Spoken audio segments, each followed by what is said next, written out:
Hoje a gente começa uma nova série, vamos falar sobre o perfil de um adorador. Então são vários domingos falando sobre o que é ser adorador. Isso é importante.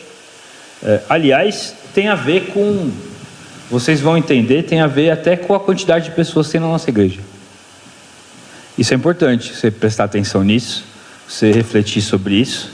E você vai deixar sua Bíblia então aberta em 1 Coríntios capítulo 11. E antes de eu iniciar com a introdução, eu queria que a gente lesse o texto a partir do versículo 23 do capítulo 11.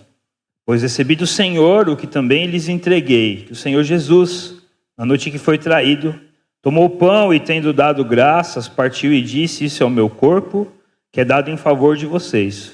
Faço isto em memória de mim.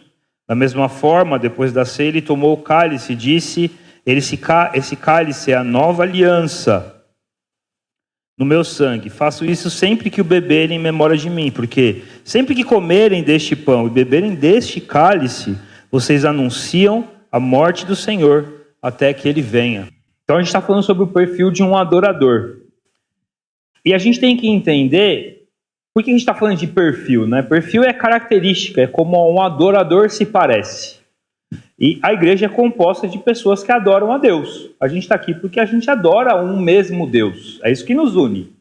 Eu sempre falo aqui, né? Tá virando, algumas pessoas estão até repetindo, nós somos uma comunidade de improváveis. A única coisa que nos une é adorar o nosso Senhor Jesus Cristo. Talvez se nós não fizéssemos parte da igreja do Senhor Jesus, nós nunca teríamos nos encontrado na vida. A minha esposa morava do outro lado de São Paulo, a 60 quilômetros de mim. Eu encontrei a Débora em coisas da igreja. Nós nos conhecemos fazendo coisas dentro da igreja. Então eu provavelmente nunca a conheceria se não fosse a igreja do nosso Senhor Jesus e como Deus age através da igreja de Jesus. Então, nós vivemos e acontecemos dentro de igreja. Não existe cristianismo sem igreja. Isso deve ser muito claro para a gente. Não tem como você ser cristão sem participar de uma comunidade de Jesus. Não faz sentido isso. Porque igreja ou adoração acontece em igreja, em comunidade, em povo junto, cultuando o mesmo Deus. Senão você só é uma pessoa que simpatiza com Deus. Porque se a igreja é de Jesus e você acredita que Jesus é o seu Senhor, você tem que fazer parte da igreja dele. Não faz sentido você falar que é de Jesus e não fazer parte do corpo dele, que é ele mesmo, sendo representado por nós na terra. Parou para entender isso? Então a gente, sempre quando a gente vai falar de adoração, a gente tem que entender também, e primeiro, o que é a igreja. Isso é importantíssimo. E nós, como igreja, somos formados em volta de uma mensagem, de um conteúdo que é muito claro, muito específico. A gente não está aqui porque a gente acha que alguém é legal. A gente está aqui por conta de uma mensagem, um conteúdo, algo que a gente proclama e que foi proclamado para nós, que é muito específico, é muito claro na Bíblia. Não é outra coisa. A gente não está aqui porque alguém falou que a gente vai ser rico. Se a gente está aqui por causa disso, está errado. Porque esse não é o conteúdo da igreja. A gente não está aqui porque alguém falou que não, você tem que ir para a igreja porque você vai ser bem-sucedido na vida por causa disso. Se a gente está aqui por causa disso, está errado, porque não é esse o conteúdo do que a gente proclama. E esse não é o conteúdo da Bíblia. Então, nós só funcionamos como adoradores porque a gente está numa igreja, e nós só estamos numa igreja por causa de uma mensagem. Então, para ser um adorador, a gente tem que entender que há um conteúdo, uma mensagem, um tema que une a gente e nos faz sermos adoradores. O motivo da nossa adoração é uma notícia, é uma informação, é uma boa nova, quer dizer a palavra evangelho. E é por isso que a gente está aqui, não é por conta de outra coisa. Se a gente está aqui por outra coisa, vai ser muito difícil a gente sustentar isso. Vai ser muito difícil a gente voltar aqui domingo que vem. Que vão ter outras coisas que vão parecer mais importantes. Mas quando o evangelho é o centro, isso é mais importante. Onde que a gente vê isso? Deixa seu dedo aí em 1 Coríntios. Abre lá em Atos capítulo 2. Rapidinho, eu nem vou explorar o texto. Mas onde a gente vê isso acontecendo? Como igreja. Eu não estou falando que a igreja de Atos era perfeita, até porque a gente vai ver as igrejas primitivas recebendo várias correções, né? A própria carta dos Coríntios é para isso. Mas olha em Atos capítulo 2, versículo 42, como é que a igreja funcionava? Ó, versículo 42, capítulo 2 de Atos. Eles se dedicavam ao ensino dos apóstolos e à comunhão. Esse ensino é o conteúdo. É isso que eles se dedicavam. Isso era a coisa mais importante. Aqui está falando de empenho. Isso é importante para mim. Eu vou me dedicar para isso. Eu vou viver em volta disso. Eles se dedicavam ao ensino dos apóstolos, à comunhão, ao partir do pão e às orações. Todos estavam cheios de temor e muitas maravilhas e sinais eram feitos pelos apóstolos. Os que criam mantinham-se unidos e tinham tudo em comum, vendendo suas propriedades e bens, distribuíam a cada um conforme a sua necessidade. Todos os dias continuavam a reunir-se no pátio do templo, partiam o pão em suas casas e juntos participavam das refeições com alegria e sinceridade de coração, louvando a Deus e tendo a simpatia de todo o povo. E o Senhor lhes acrescentava diariamente os que iam sendo salvos. A igreja, ela nasceu em volta de Jesus e da palavra de Deus. Ela nasceu em volta disso. Em volta de adorarmos a Deus e nos dedicarmos a um conteúdo específico, a uma mensagem. E esses aqui, eles viviam com temor, viviam adorando a Deus. O último trecho aqui fala que eles louvavam a Deus. E através disso é que Deus era conhecido, que a obra de Cristo era conhecida. Aliás, Jesus nos fala em João capítulo 13, versículo 35, que nós seríamos conhecidos como discípulos dele quando nós nos amássemos, quando nós vivêssemos como corpo. Então, é muito claro na Bíblia que um adorador, ele está envolto de uma mensagem, ele persegue, ele busca um conteúdo, é isso que move ele. E há uma mensagem muito clara, que é aquilo que é a doutrina dos apóstolos, que a gente sabe que é os evangelhos. O que os apóstolos ensinavam quando a igreja começou? Eles ensinavam o que acontece, por exemplo, no capítulo 24 de Lucas. Quando Jesus ressuscita, ele vai encontrando os apóstolos, não tinha Mateus, Marcos, Lucas, João, Atos, Romanos, não tinha isso. Só tinha o Antigo Testamento. O que Jesus fala? Jesus, cada vez que ele se encontra, pega o versículo capítulo 24 depois de Lucas e lê. Cada vez que ele se encontra com os discípulos, ele revela quem ele é através das Escrituras. O que eram as Escrituras do Antigo Testamento? Então os apóstolos e a igreja no começo, ela estava dedicada, porque era formada de judeus que sabiam, até conheciam a Bíblia de cor. Ela estava dedicada a sentar, abrir o Antigo Testamento, ler Gênesis e falar, onde que está Jesus aqui em Gênesis? Onde é que está Jesus em Êxodo? Onde é que está Jesus em Números? Onde é que está Jesus em Juízes? Por quê? Porque Jesus tinha se revelado para eles através daquela escritura. Então tinha uma mensagem muito clara. A igreja, ela foi criada e eles adoravam a Deus através de uma mensagem, um conteúdo, que é Jesus Cristo é o nosso Salvador. Ele é o próprio Deus que veio e morreu por nós. E é isso que eles buscavam no Antigo Testamento. Esse era o conteúdo. Então, dedicados à doutrina dos apóstolos, eram sentados todo dia numa mesa, isso era muito comum na cultura deles, numa mesa com comida, que é o que a gente está fazendo aqui hoje. Sentados ali, envoltos daquilo, lendo a Bíblia, onde está Jesus aqui? Esse era o conteúdo deles. Eles eram criados em volta disso. E há outro aspecto disso, é que essa adoração era comunitária. Não era cada um vai para sua casa, pega a sua Torá, que é o Antigo Testamento, sentava no sofazinho, bom, vamos procurar Jesus aqui, que é isso que a gente faz, dedicado na doutrina dos apóstolos.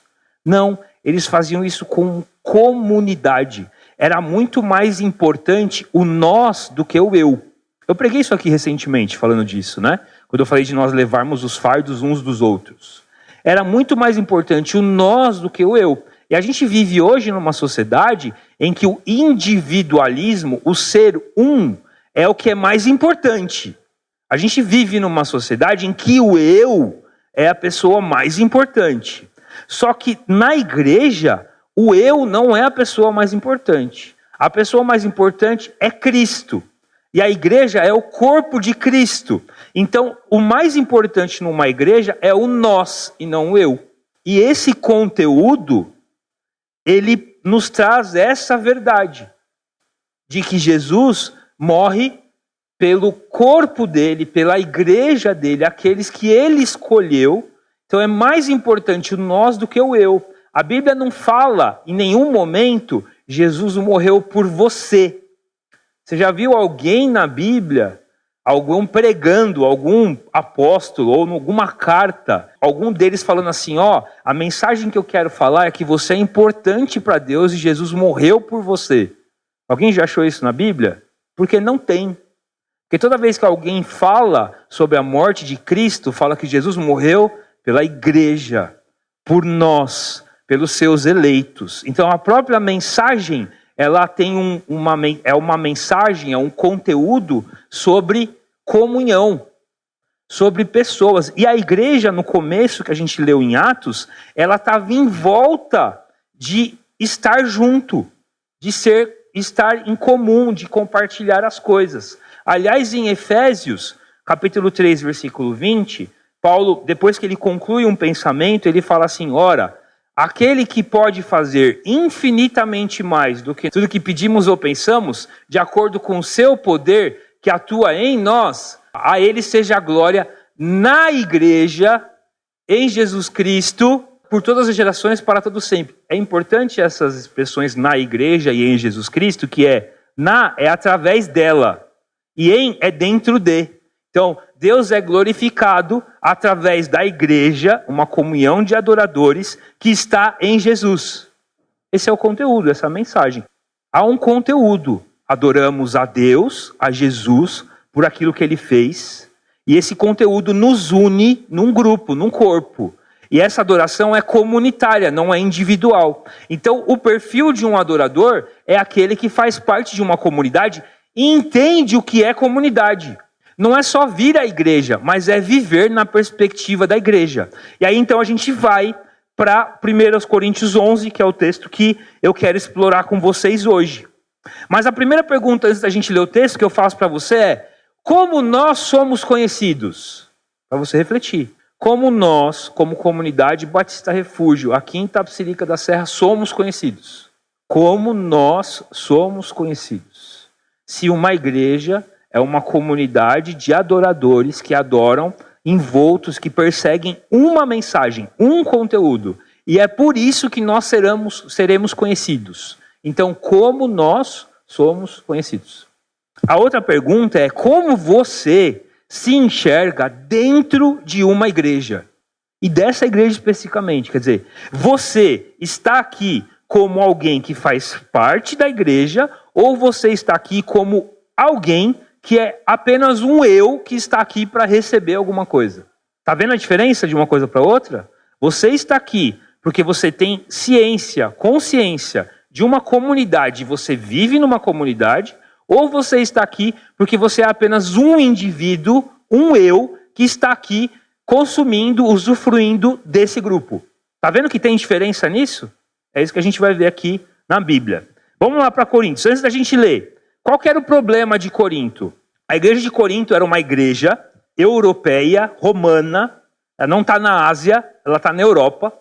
Era uma igreja tremendamente abençoada, diversa, rica, com muitos dons, uma igreja que crescia bem, mas a raiz de todos os problemas de Corinto é que eles estavam esquecendo que eles eram uma igreja, que eles eram um corpo. E os pecados que são exortados aqui na carta de Corinto é porque eles estavam deixando de viver o ser igreja.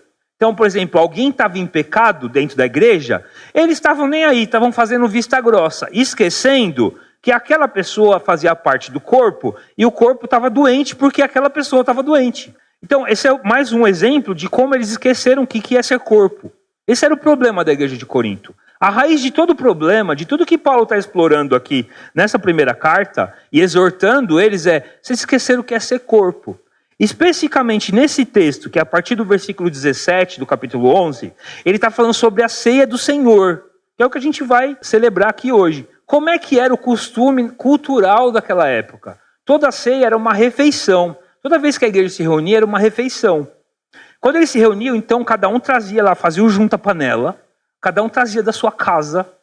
Eu trouxe aqui um pão, eu trouxe aqui um cordeiro, alimentos da época, né? Eu trouxe uvas, eu trouxe tâmaras.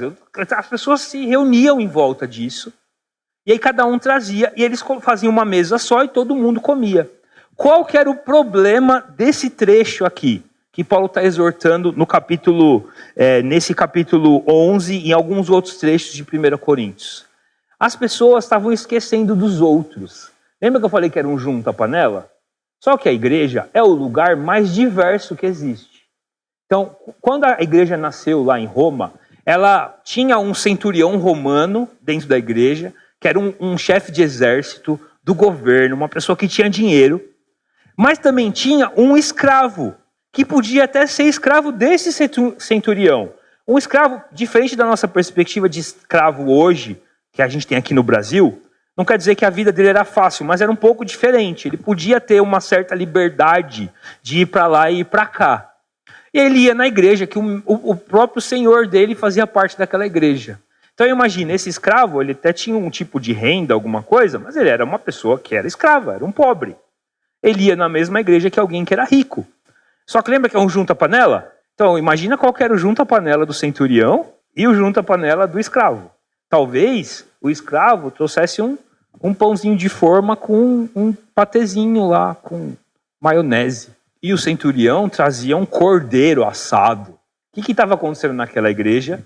Quando eles se reuniam na mesa para comer, a pessoa que trouxe o cordeiro, ela sentava na frente do cordeiro, abraçava o cordeiro e comia só o cordeiro, só ela e a família dela. E aquele que veio ali para participar daquela mesa com todo mundo era deixado de lado. A raiz do problema aqui é que era uma comunidade de eus, não de nós. A igreja estava envolta numa comunidade de eus. Ou envolta não, ela era formada por uma comunidade de eus, não de nós. Então, uma comunidade de eus, cada um pensa em si mesmo. Esse aqui é o contexto da igreja de Corinto, tá? Então vamos ver, ó o problema acontecendo aqui, versículo 17. Entretanto, nisto que lhes vou dizer, não os elogio, pois as reuniões de vocês mais fazem mal do que bem. Em primeiro lugar, ouço que quando vocês se reúnem como igreja, há divisões entre vocês, e até certo ponto, e eu creio, pois é necessário que haja divergência entre vocês para que sejam conhecidos quais dentre vocês são aprovados. Quando vocês se reúnem, não é para comer a ceia do Senhor, porque cada um come sua própria ceia sem esperar pelos outros. Assim, enquanto um fica com fome, outro se embriaga. Será que vocês não têm casa onde comer e beber? Ou desprezam a igreja de Deus e humilham os que nada têm? Que lhes direi? Eu os elogiarei por isso? Certamente que não. Essa igreja era uma igreja rica, diversa, mas ela tinha um problema que todo mundo era um monte de eu. E as pessoas não olhavam uns para os outros. O problema do egoísmo, né? No momento da ceia, que era o momento da gente expressar a mais profunda comunhão, o que eu tenho é seu, o que você tem é meu, vamos compartilhar aqui, eles viviam como cada um como um eu. Cada família independente da outra, né? O outro não era considerado nessa mesa da comunhão. E se a mesa era a mesa da comunhão, não fazia nenhum sentido. Tanto que Paulo fala aqui, né? Vocês desprezam a igreja de Deus. Porque ser igreja é ser corpo e vocês estão desprezando isso. Esse é o problema de vocês. E eu já falei isso, a igreja primitiva era o lugar onde havia a maior diversidade de pessoas naquela época. Se você ia em qualquer outro ajuntamento público numa cidade romana, você nunca ia encontrar rico misturado com pobre. Na igreja de Cristo, ela quebrou um paradigma tremendo. Porque em nenhum outro lugar, nenhuma reunião pública em Roma, numa igreja, num território romano, haveria uma reunião, uma comunhão, uma mesa que serviria a ricos e pobres, donos de escravos e escravos. A igreja do nosso Senhor Jesus Cristo é o único lugar em que essas barreiras caem. Qualquer outra reunião pública em Roma, o único pobre que estaria lá é porque estaria servindo alguém. E eu acho incrível, eu já vi testemunhos de igrejas. Por exemplo, eu vi um testemunho recentemente que foi muito legal. É uma igreja Uma igreja que fica em Alphaville. Então lá em Alphaville tem muitas pessoas muito ricas, mas nas cidades do lado tem pessoas que são muito pobres, Carapicuíba, tudo mais, estão ali perto. E essa igreja ela é muito diversa, é uma igreja muito grande, então tem gente muito rica e tem gente muito pobre. E nessa igreja tem um empresário, um executivo de uma empresa, não é empresário, executivo de uma empresa, e nessa mesma empresa tem uma copeira, e ela serve esse empresário. Lá, ela trabalha lá e serve ele, como uma funcionária daquela empresa. Na igreja, ela é líder do ministério de hospitalidade da igreja, que é o ministério que prepara o cafezinho, faz os lanchinhos, tudo. Ela é líder desse ministério. E esse executivo, ele é voluntário desse ministério. E nesse ministério, ele é liderado pela copeira da empresa onde ele trabalha. A igreja é o lugar mais diverso que existe. E esse era o problema da igreja de Corinto. Eles não tinham essa perspectiva de que igreja é um lugar de pessoas. Pessoas que estão ali buscando uma coisa, Jesus Cristo. E aí é o que Paulo vai... Por isso que Paulo coloca a narrativa, ele está falando de ceia também, mas é por isso que ele fala sobre o sacrifício de Cristo dentro dessa exortação. Porque é o conteúdo que nos move, que nos cerca. Que é quem é Jesus. É por isso que nós estamos aqui. Não é porque eu sou legal ou porque o Rogério é legal que a gente está aqui. Não é porque ele gosta de mim e eu gosto dele. Porque acho que se não fosse Jesus, a gente talvez não gostaria um do outro. Pode ser. Mas não, a gente está aqui porque existe um Cristo. E a gente tem que ter essa consciência de igreja. E é isso que a ceia nos lembra. Então olha o que ele fala aqui, ó, no versículo 23. Pois recebi do Senhor o que também lhes entreguei, que o Senhor Jesus, na noite que foi traído, tomou o pão e, tendo dado graças, partiu e disse: isso é o meu corpo, que é dado em favor de vocês. Faço isso em memória de mim. Da mesma forma, depois da ceia, ele tomou o cálice e disse: esse cálice é a nova aliança no meu sangue. Faço isso sempre que o beberem em memória de mim. Porque sempre que comerem deste pão e beberem desse cálice, isso é uma coisa que se fazia em comunhão, em igreja, vocês anunciam a morte do Senhor até que ele venha. Está vendo que há um conteúdo e a comunhão anuncia esse conteúdo? Então, o ser adorador está envolto, ser adorador envolve ser comunidade e adorar com base em um conteúdo, que é o sacrifício de Cristo. Então, o perfil de um adorador passa por fazer parte de uma igreja e buscar perseguir um conteúdo, que é Jesus Cristo crucificado, nos salvando, ressuscitando e nos dando a vida eterna. Esse é o conteúdo do que nos une. E é sobre isso que Paulo está falando aqui. Há uma mensagem clara e é isso que faz o rico comer com o pobre. Porque no final, quando a gente olha para essa mensagem, todos nós somos miseráveis pecadores, carentes de Jesus Cristo. Todo mundo é igual, o dependente químico e o executivo de uma empresa. No final, todos têm um coração destruído, quebrado pelo pecado, estão no caminho do inferno e precisam de Jesus Cristo para ter sua vida de verdade restaurada e ter comunhão com Deus, que é o dono da vida eterna.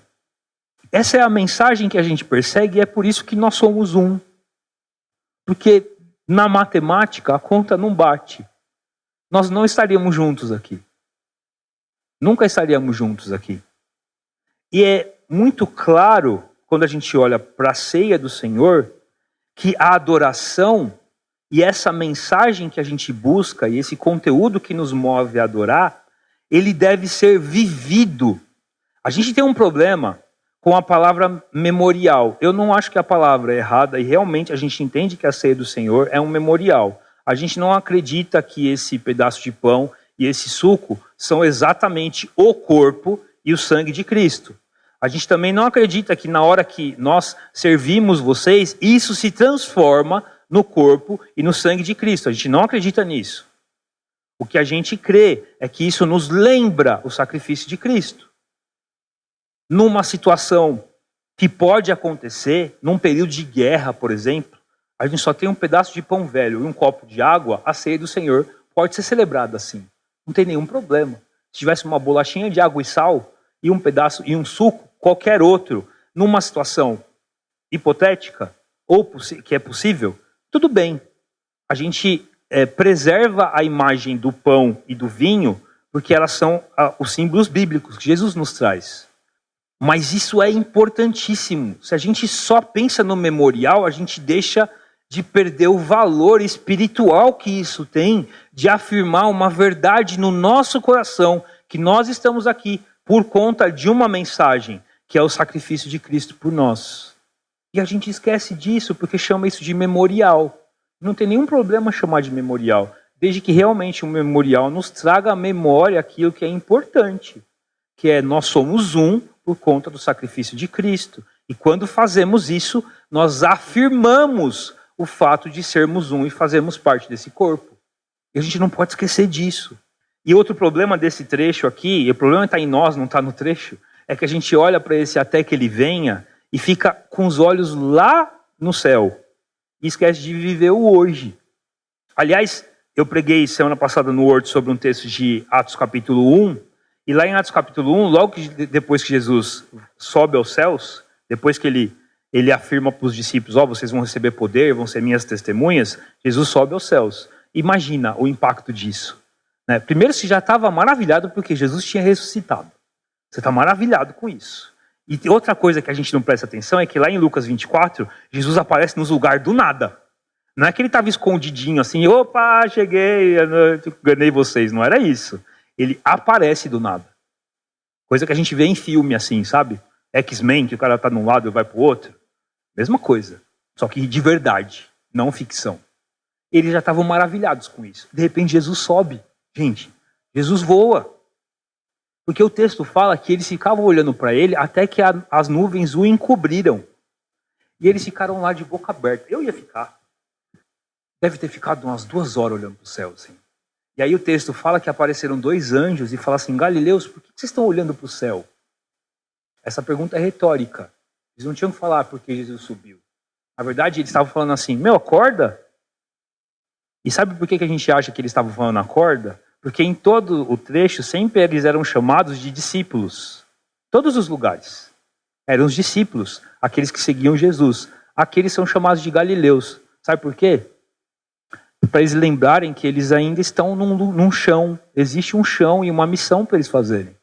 O problema do até que ele venha é que a gente olha para o até que ele venha e olha só para lá. E esquece de olhar para o céu, impactados pelo céu, mas esquece de olhar para o chão. Onde a gente está. A gente olha para o céu, a gente deve ser impactado pelo céu, mas olhar para o chão. Você quer um pouco mais sobre isso? Veja no YouTube do Horto a pregação de domingo passado, a pregação inteira sobre esse trecho. Mas essa é a questão. A gente esquece disso. Então, toda essa questão de ser igreja, a gente espiritualiza isso tanto e acaba deixando, e é claro, é tudo espiritual, com certeza, mas a gente acaba deixando de pegar nisso, de viver isso com a nossa vida. A gente fica olhando tanto para o céu. A gente estava brincando hoje de manhã, a Débora estava cantando uma música daquelas tipo, eu preciso de ti, querido irmão, precioso é para mim, querido irmão, tudo mais. E há um problema com essas músicas. Qual que é o problema? A música não está errada. Sabe qual que é o problema? As pessoas quando cantam, ela fecha o olho e coloca a mão para cima, assim. Só que a música não está falando, eu preciso de ti, Deus, querido Deus. A música é uma música que você canta afirmando a sua comunhão com alguém. Então quando você canta essa música, eu tenho que olhar para o Caio e falar, eu preciso de ti, querido irmão, você é precioso para mim. A gente, na perspectiva do céu, a gente esquece de olhar para o chão. E a igreja vive. E a ceia do Senhor é como a gente faz para pegar a palavra de Deus. Tem 2 formas a gente pegar a palavra de Deus, que são claras na Bíblia. O batismo e a ceia. Então, como é que a gente pega a palavra de Deus? Não é pegar a Bíblia, é pegar o conteúdo. Aquela mensagem, ela fica palpável para a gente vê aquilo acontecendo. É no batismo e na ceia do Senhor Jesus. Por isso que isso deve ser a coisa mais importante para a gente. Porque ela afirma o sermos igreja. Ela afirma o que é importante para a gente. Ela afirma aquilo que a gente está em volta. Aquilo que a gente persegue, aquilo que nos move, que nos motiva.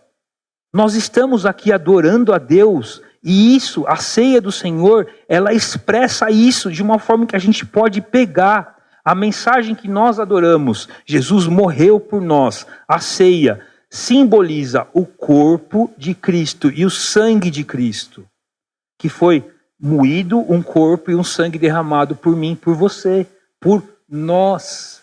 É isso que a gente afirma na ceia. E aí, para eu terminar aqui, esse trecho, a gente vai chegar na última parte, até o versículo 32, onde a gente vê qual que é a consequência de não afirmar, de não viver adorando em corpo. Porque a consequência aqui não é só simplesmente participar da ceia em pecado, que é que muita gente já interpretou. Eu lembro que no passado, no meu passado, na minha infância e juventude, assim, eu participando da igreja, se interpretava esse texto do jeito assim: se você está em pecado, você não pode participar da ceia do Senhor. Então você não pega os elementos aqui que você está em pecado. Mas o contexto não fala disso. O que o contexto está falando? Vamos ver aqui, ó. Portanto, todo aquele que comer o pão ou beber o cálice do Senhor indignamente será culpado de pecar contra o corpo e o sangue do Senhor. Qual que é o contexto aqui? O que Paulo está exortando? A falta de comunhão. O pensar só em mim e não pensar na igreja, no outro. É isso que Paulo está exortando. Então, o indignamente aqui é o quê? É aquele que participa da ceia do Senhor, mas ele vive de forma prática pensando só nele e não no outro. Ele não pensa em igreja, ele pensa nele, eu. Eu estou aqui para receber. Eu estou aqui para mim. Isso tem que me abençoar. Isso tem que ser bom para mim. Esse é o problema, esse é o pecado que Paulo está falando aqui. O contexto diz isso, gente. A gente não pode negar isso. O pecado aqui é você não considerar, não colocar na sua mente, no seu coração, que quando você participa da ceia do Senhor, você faz parte de um corpo. Então você toma a ceia, você está fazendo, e ele fala aqui, ó, pecando contra o corpo e o sangue do Senhor. O indignamente aqui é pecar contra essa verdade, essa mensagem que nós proclamamos como corpo. Porque quando nós participamos da ceia, nós afirmamos que fazemos parte do corpo de Cristo. E é isso que a gente persegue aqui. E quando nós participamos da ceia sem considerar o outro, pensando só em nós estamos fazendo isso indignamente, pecando contra Deus. Então o que ele fala? Examine-se cada um a si mesmo, então coma e beba o cálice. E olha como é importante isso, que já é um erro de interpretação que acontecia antes também. O examinar aqui é você procurar no seu coração aquilo que está errado e corrigir. Ah, mas eu pequei contra o Caio. Ok, Deus me perdoa. Eu vou resolver isso. Depois dessa ceia aqui, Deus me perdoa, porque é isso que a gente precisa. Pedir perdão para Deus, se acertar com Deus, porque eu pequei contra o corpo, e depois acertar com o Caio. Mas se examina e participa da ceia. Porque o ato de você se examinar e pedir perdão para Deus, já é você considerar o corpo. E é isso que Paulo está pedindo aqui. Considera o corpo. Pensa no corpo. Pensa na comunidade. Pensa na mensagem que une vocês. Ok, pequei contra o Caio. Deus me perdoa, Deus, eu fiz errado isso. Participa do corpo, porque o pedir perdão já é você entender o que é o corpo. Só que depois você vai falar com o Caio, né? Porque isso é entre pessoas, é de verdade isso. Se você pecou contra ele, ele está machucado. Ele está triste. Você tem que ir lá e conversar com ele. Caio, eu pequei contra você, me perdoa, cara. Nós somos um corpo aqui. Nós temos que estar bem. Me perdoa, você me perdoa? E aí, a responsabilidade fica com o Caio agora. E ele que tem que considerar o corpo. Ele que tem que agora se examinar, eu perdoo o Lucas ou não? Aqui é corpo. E é cada um pensando no outro. Pois quem bebe sem discernir o corpo, come e bebe para a sua própria condenação. Por isso, há entre vocês muitos fracos e doentes, e há vários que já dormiram. E Paulo está falando aqui da doença da igreja. Como esse pecado de não considerar o outro estava fazendo mal para aquela comunidade. Estava destruindo aquela comunidade, pessoas ficando doentes. Aliás, aí você fala, nossa, mas é tão sério assim? Bom, Davi já falou, né, que quando ele enquanto ele não confessava o pecado dele, ele ia ficando doente. O corpo dele ia enfraquecendo. É isso que Paulo está falando aqui. E esses já dormiram aqui, não é tirar uma soneca. Ele está falando de morte mesmo. Essa igreja estava cada um estava preocupado tanto em si mesmo, que as pessoas estavam ficando doentes. Ora, essa não é a doença da nossa sociedade hoje, do nosso tempo? Pessoas pensando em si mesmas e ficando doentes por causa disso? Isso já acontecia aqui em Corinto, dentro da igreja. Se já acontecia aqui dentro da igreja, quanto mais não acontece hoje dentro da igreja também. Cada um pensando em si mesmo e não quero saber, a vida é minha, eu faço da minha vida o que eu quiser, ninguém pode falar nada para mim, ninguém pode falar que eu estou pecando ou não, porque aqui também todo mundo é hipócrita. Nossa, quantas vezes eu já não ouvi isso na minha vida? Isso é quem está considerando o eu e não o nós. Esse é o problema da igreja. Mas, se nós tivéssemos o cuidado de examinar a nós mesmos, não receberíamos juízo. E aí ele vai falar quais são os juízos aqui. Quando, porém, somos julgados, a palavra aqui é a palavra crino, que é a palavra que dá origem para a nossa palavra crivo. O que é crivo? É você ir lá e analisar, você separar, você fazer um crivo ali, né? Isso é a palavra crivo. Então ele fala, quando vocês são julgados pelo Senhor, estamos sendo disciplinados. Aí a palavra agora disciplinados é paideuo. Disciplinado aqui é uma palavra de correção mesmo, de corrigir para você ser melhor. Então, quando Deus pesa a mão, ele está fazendo isso para que nós sejamos melhores. Mas ele vai usar uma outra palavra para quando o mundo nos julga, não Deus. A palavra aqui é simplesmente sermos taxados, sermos reconhecidos pelo nosso pecado. É uma palavra que tem origem na palavra crino, mas é assim, ele fala, vocês estão debaixo do crivo do mundo. O que o mundo vai fazer? Ele vai olhar para vocês e vai separar vocês, classificar vocês. Vocês são uma igreja, olha para o contexto. Vocês são uma igreja, um povo que só pensa em si mesmo. Cada um só pensa em si. Então, Deus nos disciplina. Só que quando a gente está nesse pecado aqui, nós somos conhecidos pelo mundo como um povo que só pensa em si mesmo. É isso que Paulo está falando aqui. Vocês vão ser taxados, vocês vão ser reconhecidos, vocês vão ser marcados como um povo que só pensa no eu, não pensa em nós. Então é por isso que ele fala aqui, quando porém somos julgados, crino, pelo Senhor, estamos sendo disciplinados, mas pelo mundo nós só estamos sendo taxados. E qual que é o pecado pelo qual nós estamos sendo taxados? Porque nós somos uma comunidade que não é comunidade. Uma comunidade de pessoas que pensam nelas mesmas. Uma união de adoradores que, na verdade, não adoram a Deus e a obra de Cristo. Adoram a si mesmos. Porque estão aqui esperando coisas para si mesmos. Não estão aqui esperando adorar a Deus, servir a Deus e servir o outro. Porque esse é o maior dos mandamentos. Amar a Deus acima de todas as coisas e o próximo como a ti mesmo. E nós seremos conhecidos como discípulos pelo nosso amor. Quando nós somos uma comunidade de pessoas que não ama o outro, não tem consciência quando participa da ceia do Senhor, que nós somos um corpo, nós estamos vivendo, sendo taxados pelo mundo como uma união de eus, não uma comunidade de adoradores que adora a Deus e serve o outro. Esse é o problema de Corinto e esse é o nosso problema hoje, quando nós estamos na igreja, estamos aqui no corpo de Cristo, mas pensando cada um no eu, em nós mesmos. E a ceia do Senhor, participar da ceia do Senhor é afirmar o nós, não o eu. Eu não estou afirmando Jesus me salvou. Eu estou afirmando, eu faço parte de um corpo de salvos pelo Senhor Jesus Cristo. E nós aqui somos um. E nós cuidamos uns dos outros. Nós fazemos parte de um corpo onde o outro é tão importante quanto eu. E nós cuidamos uns dos outros. E eu não sou eu sozinho. Eu não sou um indivíduo sozinho. Quando eu estou na igreja, eu sou nós. E eu vivo como um adorador.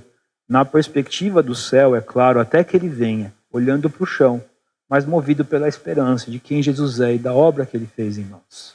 Nós somos uma comunidade de nós. Então, o que Deus espera dos seus adoradores? Qual que é o perfil de um adorador? Buscar essa mensagem. Jesus morreu por nós e agora nós somos um corpo. Jesus morreu por nós. E como você tem vivido igreja?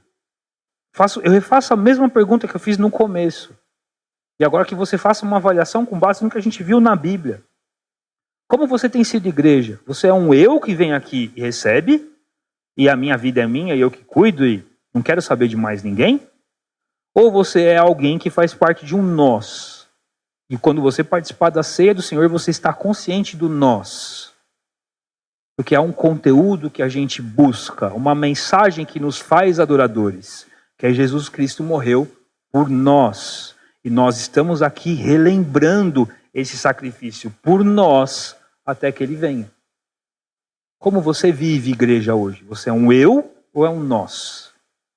E lembra quando eu falei que a questão de quantidade de pessoas que tem na igreja tem a ver com isso? Muitas vezes na Bíblia a gente vê em Atos, por exemplo, no capítulo 2, nos versículos que a gente leu, as pessoas que iam sendo acrescentadas eram aquela comunidade à volta da igreja, porque viam o nós e aquela igreja caía na simpatia do povo. As pessoas se achegam ao evangelho porque elas veem um evangelho que transforma. As pessoas conhecem Jesus pelo testemunho, pela proclamação da palavra pregada e vivida. Então, por que nós temos cadeiras vazias aqui? Isso é uma avaliação que a gente deve fazer.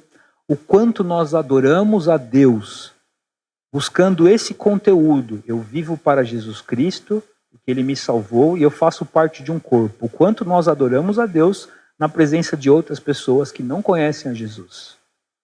E as pessoas terão simpatia pelo Evangelho, elas vão ser acrescentadas no corpo de Cristo a partir do momento em que elas verem o testemunho daquilo que a gente prega. Senão, o mundo vai só nos classificar como uma comunidade de eus que não adora a Deus, que vive cada um para si mesmo. É isso que vai acontecer. Eu não canso de imaginar, de sonhar com a igreja de Jesus aqui em Itapecerica, vivendo o ser igreja e caindo na simpatia do povo. Assim, eu entendo que as pessoas vão conhecer a Jesus através da nossa vida como comunidade, como um nós e não como um eu. E a gente precisa fazer com que isso seja visto. Porque não adianta a gente vir aqui cantar. E aí a gente sai daquela porta, como o Beto falou, dá uma amnésia, dá 5 minutos, que a gente canta, que a gente ouve, que a gente fala. Vai para uma caixinha escrito igreja domingo de manhã. E a gente sobe essa caixinha no outro domingo. E nem lembrava o que tinha domingo passado. Quando a gente fala de você participar de um grupo pequeno, você participar de um ministério, a gente está falando disso. Sabe o que é o grupo pequeno na casa da Rosângela e do Léo? São pessoas ali adorando a Deus, na presença de pessoas que não conhecem a Jesus, vivendo o ser igreja, compartilhando um lanche, um suco, um refrigerante, dando risada, chorando, vivendo igreja. As pessoas podem pegar o evangelho ali, porque a gente chora junto, a gente, entendeu? E ali está o Léo, que é um pai de família, que trabalha aqui, carregando coisas no material de construção, e o Fernando, que é um advogado, que trabalha numa empresa de auditoria, e eles estão ali juntos, e o Eric, que é um vendedor, e a Andréia, que é uma senhora, uma mulher do lar, que está ali cuidando da família dela, e eles estão juntos ali, e uma comunidade de improváveis, mas vivendo ser igreja, porque estão unidos por uma coisa, que é a mensagem da cruz. E é por isso que a gente fala, participa de um grupo pequeno, vem para a igreja nos ministérios, vem para a escola bíblica, vem para os cultos. Você não é adolescente, mas vem na sexta-feira também. A gente vai fazer um mutirão, vem. Eu não esqueço, teve um mutirão aqui que foi eu, o Tiago, a Jana e a dona Elza. Foi cansativo demais, vocês não têm noção. Mas foi maravilhoso aquele dia, não foi? Porque o que a gente conversou, o que a gente deu risada, o que eu conheci o Tiago me conheceu, o que a dona Elza conheceu o Tiago conheceu a dona Elza, e a Jana me conheceu e eu conheci ela, e a gente conversou de um monte de coisa. A gente foi igreja naquele dia. Teve culto? Não. Teve oração? Teve música? Não, mas aquilo foi igreja. Foi culto sim, porque a gente estava adorando a Deus, servindo a nossa comunidade. É isso que a gente tem que lembrar. E quando você tomar a ceia agora, lembra disso. Você tem que examinar isso. Você faz parte disso? É isso que você tem que examinar. É isso que você tem que colocar na balança. E se você não faz, pede perdão para Deus e fala: Deus, eu vou corrigir isso. Eu vou fazer parte dessa igreja. Eu faço parte desse corpo. Porque eu estou aqui, unido com esses irmãos pela mensagem da cruz. E até que o Senhor venha, eu vou proclamar, através da minha vida, vivendo como igreja, que nós somos salvos e que o Evangelho, a salvação que nós temos em Cristo Jesus, isso é de verdade, isso transforma vidas. Vamos orar?